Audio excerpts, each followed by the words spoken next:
Salut tout le monde, on se retrouve aujourd'hui pour une nouvelle vidéo sur ma chaîne et aujourd'hui, vidéo un peu spéciale. Si vous avez suivi mes vidéos un peu sur les études et notamment ma dernière FAQ sur la licence d'histoire et mes études, je pars à partir de début septembre à Lille pour un master de relations internationales et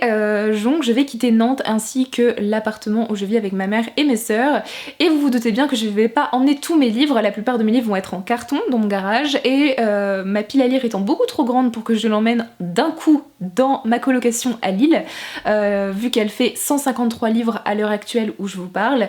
j'ai l'intention de faire une petite sélection de entre 20 et 25 livres à peu près, de livres que je vais emmener avec moi à Lille, au moins pour le premier semestre. Je pense que c'est largement suffisant et ça me permettra de me pousser à lire certains livres sans avoir les tentations de tous les livres de ma pile à lire à côté. Vous vous doutez bien que je vais quand même acheter certains livres sur Lille, mais je vais essayer quand même de me limiter un minimum. Et je voulais vous faire cette vidéo pour vous montrer un peu en live parce que je n'ai pas encore choisi les livres qui m'intéressaient et que j'avais envie de lire pour les 4 prochains mois. Forcément, il y a des livres que je vais vouloir avoir envie de lire pour des challenges, donc forcément c'est des 20 livres que vous verrez pas forcément les 20 ou 25 livres dans mes prochains bilans si j'ai d'autres livres que j'ai lus en parallèle, mais ce sont ceux qui me font le plus envie en ce moment, que je vais choisir avec vous. Je voulais faire une petite parenthèse par rapport aux livres et notamment à la chaîne YouTube. Je vais continuer ma chaîne Booktube avec mes vidéos sur les livres mais aussi mes vidéos sur les études, même si je suis à Lille, ça ne change rien.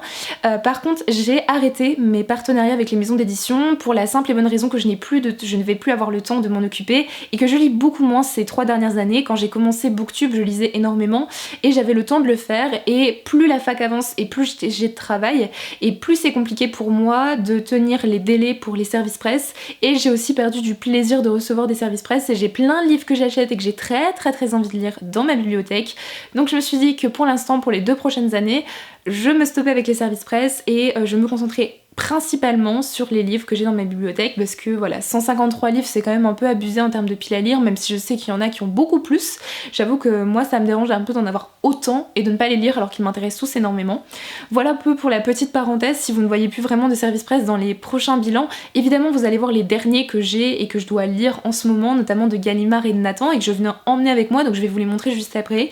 Mais ce sont un peu les derniers de cette chaîne pour le moment. En termes de service presse, il y a ma lecture en cours, donc peut-être que je l'aurai terminée juste avant de partir, mais je vais quand même l'emmener avec moi pour vous la présenter dans mon bilan du mois d'août. Il s'agit de Alma, donc le premier tome, Le vent se lève de Timothée de Fontbelle, aux éditions Gallimard Jeunesse. Donc ici un roman d'aventure qui parle notamment de l'abolition de l'esclavage, si j'ai bien compris. Ce qui se déroule à la fin du 19e siècle avec des pirates, de l'aventure, et on suit une jeune fille qui part à la recherche de son frère si je ne me trompe pas, et en parallèle on suit un homme qui à Lisbonne se rend dans un navire de manière clandestine pour partir à la recherche d'un trésor. J'aime énormément Timothée de Fontbelle, donc c'est un roman qui me tente beaucoup. J'ai déjà lu Le Livre de Perles et Toby Lolness de cet auteur que j'avais beaucoup apprécié. J'aime énormément sa plume particulièrement qui est très poétique et très travaillée, et du coup j'espère que ce roman, que j'ai vraiment commencé un chapitre, donc pour l'instant je ne sais pas encore ce que j'en pense, mais j'espère que je l'apprécierai tout autant. Toujours parmi les services presse, cette fois-ci c'est des services presse que je ne vous ai pas montré dans mon dernier book haul parce que je ne les avais pas encore reçus. Il s'agit de la nouvelle collection de chez Nathan, donc qui s'appelle Cours toujours. En fait il s'agit ici, j'ai reçu les 6 nouveautés qui vont sortir le 3 septembre, donc je vous parlerai sûrement dans mon bilan du mois d'août en l'occurrence, parce que je vais essayer de les lire juste avant, mais je vous en parle déjà ici. Il s'agit en fait de cours d'histoire contemporaine pour la plupart, si j'ai bien compris, de différents auteurs et autrices qui ont la particularité d'être en format papier, en format audiobook et en format e-book, et qui permettent en fait de lire des romans rapidement, et on n'a plus le prétexte de je n'ai pas le temps de lire un livre parce que c'est trop long, parce que ça prend trop de temps. C'est un livre qui se lit en à peine 1 heure, ça se lit très rapidement, c'est écrit gros. J'en ai lu pour l'instant 2, j'ai lu Son héroïne de Séverine Vidal et Comme un homme de Florence Nickel, et il m'en reste 4 à lire du coup. Et je vais essayer voilà, de les finir cette semaine avant de partir, mais c'est pareil, je vais les emmener parce que forcément il va falloir que je vous les présente, et je le ferai aussi sur Instagram le jour de sa sortie, vu que je ne sais pas si ma vidéo sortira le jour de la sortie de cette collection. Ensuite, le dernier service presse, et ce sera vraiment le dernier pour l'instant sur cette chaîne, il s'agit du Faiseur de rêves, le premier tome de Lenny Taylor aux éditions Pôle Fiction, donc c'est les éditions poche de Gallimard Jeunesse. C'est un livre que j'ai reçu assez récemment, un livre fantasy dont vous avez été été énormément à me conseiller et vous avez été énormément à l'aimer et apparemment l'univers est assez incroyable. De toute façon, l'autrice Laini Taylor est une autrice que j'ai tellement hâte de découvrir que j'espère pouvoir lire ce premier tome assez rapidement et puis quand le second tome sortira en poche, je me ferai un plaisir de me le procurer. Donc déjà là ça me fait à peu près 3 livres parce que évidemment tous les petits livres je les compte pour un seul parce que c'est des livres qui se lisent en à peine 1 heure et que je les aurai sûrement finis. Donc là on va passer aux livres que je vais emmener avec moi et qui sont hors service presse. Donc je vais reprendre en fait cette liste que j'avais faite au début de l'année des 20 livres que je souhaite lire durant l'année 2020 et je vais voir un peu les livres qu'il me reste à lire et je vais les emporter avec moi parce que c'est un peu mon challenge de l'année, c'est de lire ces 20 livres que je me suis donné et de tenir un peu mes résolutions entre guillemets. Donc on va voir un peu ce qui me reste. Donc j'ai pris mon carnet du coup et normalement il me reste 9 livres donc je vais les sortir de ma bibliothèque et je vais vous montrer tout ça. Donc voici les 9 livres en question. Donc en fait je me rends compte que c'est pas mal de grosses briques donc il va falloir que je vous présente tout ça et en fait ça va me prendre beaucoup de temps de les lire et je ne sais même pas si j'arriverai à les lire avant la fin 2020 vu le taf qui va venir à partir du 1er septembre. Donc il me reste toujours à lire Les Piliers à la Terre de Ken Follett aux éditions Le Livre de Poche. Donc ici un roman historique qui est une grosse brique de 1000 pages donc je ne vais pas prendre 3000 livres historiques vu que celui-là est absolument énorme. J'ai aussi Le Chardonneret de Donna Tartt aux éditions Pocket. Ici c'est un livre plutôt contemporain si je ne me trompe pas avec un voyage entre New York, Amsterdam, Las Vegas etc. J'avais surtout envie de tester un Donna Tartt parce qu'il y en a beaucoup de ces romans qui m'intéressent et je vais pas en acheter alors que j'en ai forcément un dans ma palle déjà. J'espère sincèrement l'aimer mais c'est pareil c'est une énorme brique. Ensuite de cette pile il me reste 2 classiques à lire qui sont Rebecca de Daphné du Maurier qui est notamment adapté au cinéma en septembre donc j'aimerais sincèrement pouvoir le lire éventuellement dans la première quinzaine de septembre donc celui-ci ne va pas tarder et Jane Eyre de Charlotte Brontë aux éditions Pocket donc 2 classiques avec des personnages féminins qui ont l'air plutôt intéressants donc voilà c'est pareil à lire avant la fin de l'année. En termes de fantasy il me reste aussi Le Nom du Vent donc le premier tome, chronique de tueur de roi de Patrick Rothfuss aux éditions Bragelonne, une énorme brique aussi, un classique, un livre pour lequel j'ai mis énormément d'attentes et j'espère sincèrement qu'il sera à la hauteur de mes espérances. Du coup il me reste aussi le tome 2 de Filles et Cauchemars donc l'ordre de la Dague Noire de Kendare Blake aux éditions Black Moon et là j'avoue que j'hésite un peu à me prendre le premier tome et à me faire la duologie pour Halloween, quelque chose comme ça. Je pense que ça pourrait être pas mal parce que voilà c'est quelque chose qui est assez horrifiant etc même si c'est pour du young adulte. C'est une saga qui est sortie depuis un moment mais ayant bien aimé le premier tome je pourrais en fait m'enchaîner les 2 tomes pendant Halloween. Je pense que ça pourrait être pas mal. Je vais me prendre le premier tome aussi. Voilà donc je vais me relire le premier tome que j'ai lu il y a au moins 4 ou 5 ans donc j'ai pas énormément de souvenirs à part la fin et puis j'enchaînerai sur ce second tome et du coup ça me fera une duologie de lus pour cette année 2020. Ensuite une autre bricasse cette fois-ci en VO, j'en ai 3 qui me restent en VO. Le premier c'est le 3e tome de A Court of Rings and Runes de Sarah J Maas aux éditions Bloomsbury donc le 3e tome de cette célèbre saga qui est A Court of Thorns and Roses qui est une sorte de réécriture de La Belle et la Bête dans le premier tome et qui ensuite part sur un univers fantasy avec des failles notamment. J'ai entendu des avis assez mitigés sur ce 3e tome, des avis excellents comme d'autres qui ont été assez déçus. Apparemment il y a énormément de romance et n'étant pas une accro non plus à la romance, j'espère quand même accrocher à ce 3e tome parce que c'est de la VO en anglais et ça fait 700 pages. C'est pour ça que j'aimerais bien le lire mais j'avoue que je sais d'avance que limite ça va me prendre 3 semaines de lecture donc j'aimerais sincèrement le lire et l'aimer, vraiment. Et puis les 2 derniers livres, le premier c'est Americana de Chimamanda Ngozi Adichie. C'est pareil, un livre que je vous ai présenté maintes et maintes fois et qui sera une de mes prochaines lectures après Alma et les courtes histoires de chez Nathan. Je pense me plonger là-dedans. Et puis une autre suite de saga en VO, il s'agit du second tome de la saga La Faucheuse, donc ici Thunderhead de Neil Shusterman, une saga de science-fiction dont j'ai vraiment adoré le premier tome et qui commence à dater, hein. Je pense que ça doit faire 2 ans que j'ai lu le premier tome et c'est pareil, il faut que je continue parce que c'est une trilogie donc il me reste le 2e et le 3e tome et j'aurai fini la saga donc c'est le moment avant cette fin d'année 2020 de lire la suite. Donc là je suis à environ 13 livres donc en fait je vais essayer d'en mettre une dizaine de plus maximum. J'ai pas mal déjà de grands formats donc je vais pas en rajouter énormément, je vais un peu voir ce que j'ai mais je vais mettre quelques poches parce que c'est quand même plus simple de lire en poche pour me balader dans les transports en commun etc même si j'ai ma liseuse et rajouter quelques VO notamment de la non-fiction parce que je me rends compte que j'ai absolument pas de non-fiction là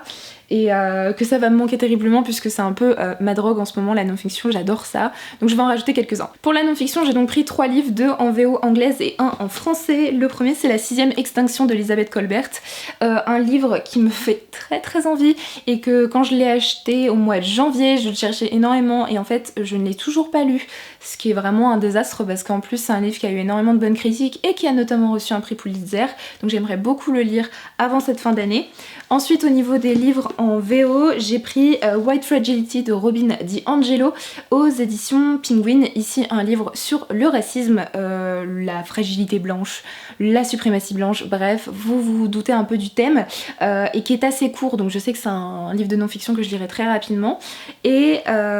pour continuer aussi à m'éduquer notamment sur le racisme, et notamment Naturally Tan de Tan France, qui est une autobiographie pleine de bonnes vibes, qui me fera un bien fou je pense, un acteur que j'apprécie énormément, une personne que j'aime énormément aussi, et j'aimerais vraiment découvrir son autobiographie. C'est pareil, ça va être assez court,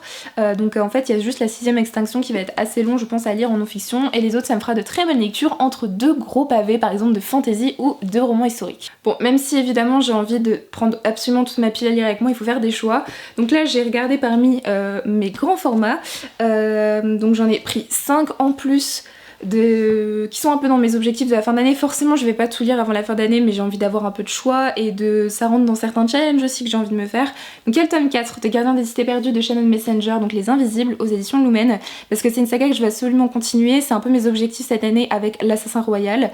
dont j'ai déjà lu les 3 premiers tomes, donc je continue Gardiens des Cités Perdues, et je n'ai pas encore de tome de l'Assassin Royal à la maison, donc il faudra que je m'achète le tome 4, 5 et 6 pour les enchaîner avant cette fin d'année si je peux. Je vous avais dit juste avant que j'avais fini avec la non-fiction, mais en fait j'avais oublié Devenir de Michel Obama, qui est un livre que je veux absolument lire avant la fin d'année aussi. Je veux aussi lire la suite de cette saga jeunesse que j'apprécie beaucoup et qui est Sherlock, Lupin et moi, ici le tome 3, L'énigme de la rose écarlate de Irène Adler. J'ai aussi envie de lire la suite de saga qui est Les Révoltés de Bohême de Estelle Faye aux éditions Critiques. Donc pareil, de la bonne fantasy, j'avais adoré Les Seigneurs de Bohême. C'est un second tome et je serai à jour dans la saga, ce qui serait assez incroyable puisque je ne le suis jamais. Donc aussi une grosse brique, mais je sais que si je veux lire de la fantasy, ce sera vraiment un régal. Et enfin le dernier c'est Je suis fille d'orage de Jean-Laurent Del Socorro, dans une magnifique édition. Ici aussi un roman historique. C'est un auteur que j'apprécie énormément, un auteur qui devient un de mes auteurs préférés, dont j'ai notamment lu Royaume de vent et de colère et Boudica, et j'ai très envie de lire ce livre qui mêle un peu fantastique et roman historique lors de la guerre de sécession avec Lincoln si je ne me trompe pas, et j'avais bien envie de découvrir son dernier livre, surtout dans une édition pareille, et d'être à peu près à jour dans les parutions de cet auteur. Bon, vu que j'ai pas mal de grosses briques et notamment en VO anglaise, je vais pas me rajouter 3000 livres en anglais parmi ceux que j'ai dans ma palle, je vais juste rajouter The Gentleman's Guide to Vice and Virtue de Mackenzie Lee, qui est un roman historique avec pas mal d'humour et surtout d'aventure, des personnages qui ont l'air super intéressants, et c'est un livre qui me fait très envie depuis que je l'ai reçu, donc je vais le prendre aussi. C'est un premier tome, ce que je n'ai pas lu depuis un moment, enfin je lis pas énormément de premiers tomes excepté les services presse, et je me dis que c'est quand même une saga que j'aimerais commencer avant la fin 2020 si je peux. Bon, on va passer et terminer surtout la vidéo qui est déjà je pense assez longue en fait, je suis assez longue à faire ma sélection. J'ai déjà 5 ou 6 poches de causer, mais il y en a certains que j'avais aussi très envie de lire avant cette fin d'année et que j'ai envie d'avoir avec moi à Lille, donc je vais en prendre quelques-uns, notamment le dernier Stephen King, enfin pas le dernier Stephen King mais le Stephen King qui m'intéresse le plus en ce moment, qui est 22-11-63. En fait j'ai lu Carrie et vous l'avez sûrement vu dans mon bilan qui est la dernière vidéo qui est parue sur ma chaîne, et j'ai envie de lire 22-11-63 de l'auteur parce que j'ai envie de me faire un autre avis sur cet auteur. Mon objectif cette année c'était d'en lire au moins un, j'en ai lu un, mais j'avoue que j'aimerais bien aussi me lire un autre parce que j'en ai pas mal. J'ai mon coffret de ça juste derrière, et j'ai aussi Sleeping Beauties du même auteur mais en grand format, donc je me dis qu'il faudrait quand même que je continue à découvrir cet auteur dans d'autres genres et dans d'autres histoires, et c'est un de mes objectifs aussi d'un jour me plonger dans ce roman. On va finir donc avec les 3 romans poche que j'ai sélectionnés. Alors évidemment comme je vous l'ai dit, je reviens à peu près à chaque vacances chez ma mère, donc forcément je vais déposer des livres, en reprendre, etc. Donc tous les livres que vous verrez ne vont pas rester à Lille, ils vont sûrement rentrer à Nantes à un moment donné quand je les aurai lus. Donc je ne prends pas par exemple énormément de poches, mais j'en aurai sûrement peut-être plus la prochaine fois. Donc je vais prendre avec moi Une vie comme les autres de Anya Yanagihara, aux éditions Le Livre de Poche, un livre dont j'ai très envie de vous faire un reading vlog sur plusieurs jours, voire une bonne semaine, parce que c'est une grosse brique, parce que c'est un livre qui me fait très envie et qui a eu énormément de très bonnes critiques. J'ai aussi envie de lire et je me dis que c'est parfait pour la période un peu Halloween, policier, horreur, même si c'est pas vraiment de l'horreur mais plutôt mystère, etc. J'ai envie de lire Les 7 morts de Evelyn Hardcastle de Stuart Thornton. Ici un mélange entre Downton Abbey, Cluedo et Agatha Christie apparemment, qui m'a l'air super bien, et je me dis que ouais, c'est un truc qui est parfait pour octobre-novembre, voilà, sous la couette avec le brouillard dehors, je pense que c'est vraiment parfait. Et le dernier, puisque je veux me lancer évidemment dans la littérature russe, j'ai décidé qu'il fallait que je lise un classique avec Lolita de Vladimir Nabokov. J'ai d'autres classiques, notamment Anna Karénine et Le Maître et Marguerite que j'ai acheté récemment, mais je me dis que j'ai envie de commencer avec Lolita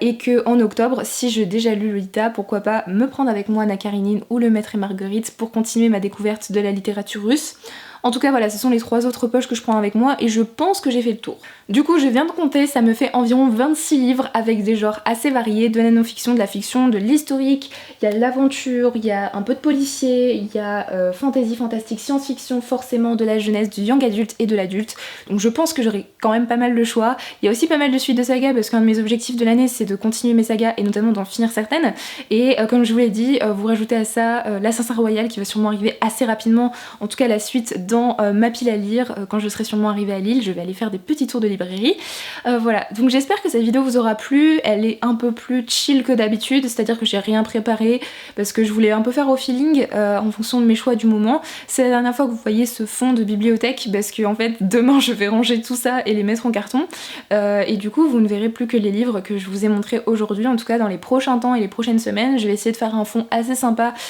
donc à ma coloc à Lille. Voilà, j'espère que cette vidéo vous aura plu sincèrement. N'hésitez pas à me dire en commentaire si des livres comme ça vous tentent et si vous aussi quand vous déménagez en tant qu'étudiant, étudiante ou pas, vous emmenez pas mal de livres comme ça avec vous, ou si vous êtes plutôt team liseuse, à tout mettre dans une liseuse, etc. N'hésitez pas à tout me dire en commentaire. Moi je vous souhaite de très bonnes lectures et je vous dis à très bientôt dans une prochaine vidéo. Bye!